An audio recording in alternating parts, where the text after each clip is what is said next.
Syracuse is clearly being really quiet in the transfer portal, but they're clearly working on something. They might have a trick or two up their sleeve.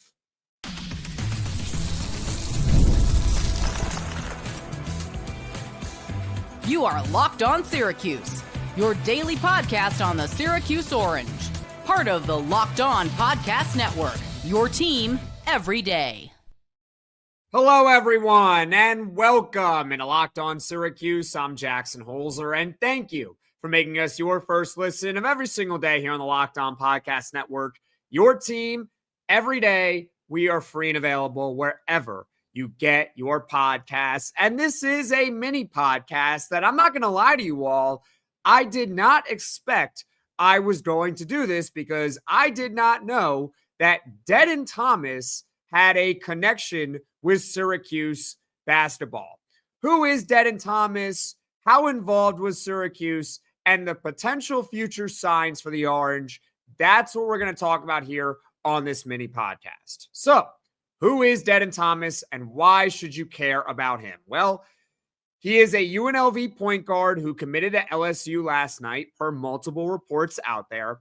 And Dedan Thomas was one of the top point guards and overall players available in the transfer portal. Thomas has 2 years of eligibility left, and he's coming off a season in which he averaged 16 points per game, 5 assists on 41% field goal shooting, and 35% from three-point range. He is a two-time All-Mountain West player. And the reason why this is noteworthy with Syracuse is because On3's Joe Tipton, who tweeted last night, I believe he was first on the news of Dedan Thomas to LSU, he reported the finalists in no particular order, aside from LSU, of course, were Kentucky, who we knew about, Florida, who we knew about, and Syracuse. That's right, you heard me correctly. Syracuse was very much involved with Dedan Thomas. And the reason why this is so surprising is because there was no real credible report out there that suggests there was any sort of link between Syracuse and Dedan Thomas.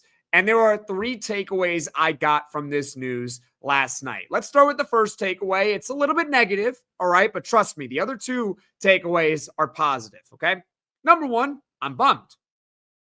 I am totally bummed that Syracuse ended up not getting Dedan Thomas. It would have been a stunner, but it would have been a pleasant surprise because he would have instantly filled a need for Syracuse as a starting point guard. He would have been a favorite to make one of the all-conference teams next year for Syracuse. And dare I say, he would have had an outside chance at being ACC Player of the Year next year had he committed to Syracuse. But alas, he committed to LSU. They are getting a great player. But now we get into some positive takeaways, okay? Number 2, just because Syracuse is being tight-lipped, they're not really leaking a lot of information out there, doesn't mean that they're not involved with some of these big-time transfers. They are very much working behind the scenes. As I said earlier, there was no credible report out there that linked Syracuse and Dedan Thomas. No potential Zoom call or visit or even a report out there that, hey, Syracuse has quote unquote expressed interest or Dedan Thomas has quote unquote heard from these schools. Syracuse was just not there. So to find out this information when he committed to LSU, at the end of the day, Syracuse kept it tight-lipped, but they were very much involved until the end. They're not leaking anything out aside from Silas Demery Jr. interest and some other targets like Kobe McGee and Trayson Eaglestaff. And I'm talking about the big fish that are available in the transfer portal. There's another takeaway I have from this, which is also pretty positive, and I will explain next here on Locked On Syracuse. But before that, I'd love to hear from you in the comments section below. What do you make of Syracuse being involved with Dedan Thomas as one of the finalists for him until the very end? Comment in the comments section below. Coming up, one more takeaway I got from Syracuse being involved with Dedan Thomas. Ever check your bank account and wonder, where did all my money go between dining out, online shopping, and entertainment? It's easy to lose track, and that's where Monarch Money comes in. Your personal CFO giving you full visibility and control over your finances. Monarch Money isn't just a budgeting app, it's a complete financial command center. You can track all your accounts, investments, and spending in one place, so you stop just managing your money and start building wealth. Instead of juggling multiple apps, you can use Monarch to check your finances, track spending, and even plan long-term goals. Take control of your finances with Monarch Money. Use code LOCKEDONCollege at monarchmoney.com for 50% off your first year. That's monarchmoney.com, code LOCKEDONCollege for half off your first year.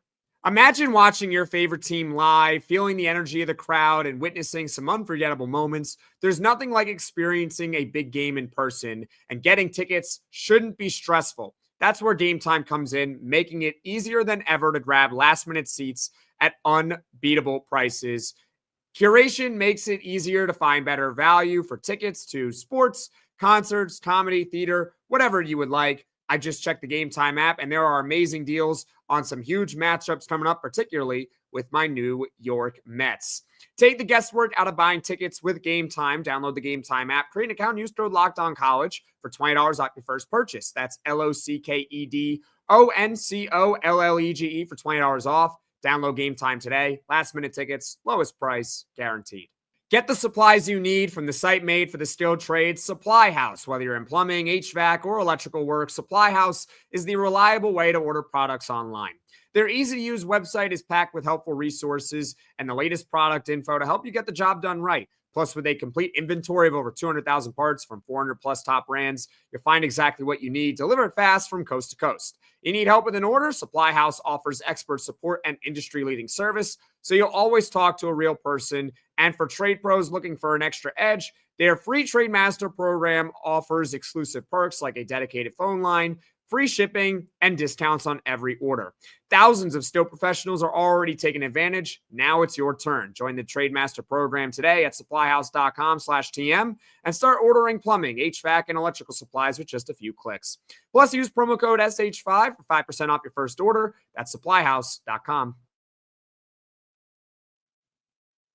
This is Locked On Syracuse. I'm Jackson Holzer. And folks, if you enjoy this podcast, be sure to hit that subscribe button. Not only is it completely free and allows the channel to show up directly on your feed, but it also helps Locked On Syracuse grow and reach all Syracuse Orange fans. Let's get back to some takeaways with Syracuse basketball being involved with Dedan Thomas, who ultimately committed to LSU. He was one of the top point guards and overall players in the transfer portal. My number 3 takeaway from all this, and perhaps this is the most important part of everything, is that Syracuse appears to be financially competitive, or at least more financially competitive than in previous years in the transfer portal. Let's use some deductive reasoning, okay? The only reason why Dedan Thomas would have considered Syracuse is probably the money, if we're being honest with you. Thomas is from Las Vegas, so UNLV is hometown for him. According to 24/7 Sports, Syracuse did not offer Dedan Thomas out of high school. So if you're looking for a connection, there's no real direct connection between Syracuse and Dedan Thomas where you can sit there and say, yeah, there's a relationship right there. There really isn't when you look at Dedan Thomas and Syracuse. No dead giveaway. So using your little noodle over there, you can probably come to assume that Syracuse, they had to have at least been in the ballpark, right? Financially. Maybe they didn't get the player. I understand that. Perhaps LSU outbid Syracuse. And who knows what Kentucky did and who knows what Florida did. But Syracuse was a finalist. They didn't let it leak out at all. There's no real connection. It's got to be that Syracuse was somewhat there financially. So I'm not going to lie to you all. From all those takeaways, yeah, I'm a little bummed that Syracuse did not get Dedan Thomas. He would have been great for Syracuse. Would have been outstanding. Okay, I am bummed. They're being tight-lipped. They appear to be at least a little bit more financially stable than in previous years. I'm starting to get a little bit more optimistic about Syracuse basketball in the transfer portal. Okay? It doesn't mean that they're going to all of a sudden knock the transfer portal out of the park. They still have to ultimately get the good players, right? But at least it's okay. We didn't know about this until the end. And he was one of the top players overall in the portal. And clearly, he went for a lot of NIL money. Could be a positive sign for Syracuse going forward that they were at least involved with Dedan Thomas until the end. What are your thoughts on Syracuse and Dedan Thomas? Would you have liked Syracuse to go get him, or perhaps hold out for another point guard in the transfer portal? I'd love to hear from you in the comments section below. And of course, are you feeling a little bit more optimistic now about Syracuse in the portal? Are you still kind of wait and see, or are you just pessimistic? I'd love to hear from you in the comments section below. As far as what is coming up on Locked On Syracuse in the future, tonight, this podcast will be released a little bit later than usual because at 7 p.m. Eastern, I'm having on 24/7 Sports Insider Mike McAllister to talk about Syracuse in the transfer portal. Perhaps he can provide insight into the Nate Kings from Oregon State rumors, the Dedan Thomas situation, Nick Boyd and Quincy Ballard as potential targets for Syracuse. All that and more coming up later tonight in a full podcast. And this next podcast, I can't give you a date and promise that it's going to happen this week. If nothing happens between now and Wednesday night, this podcast will be released on Wednesday.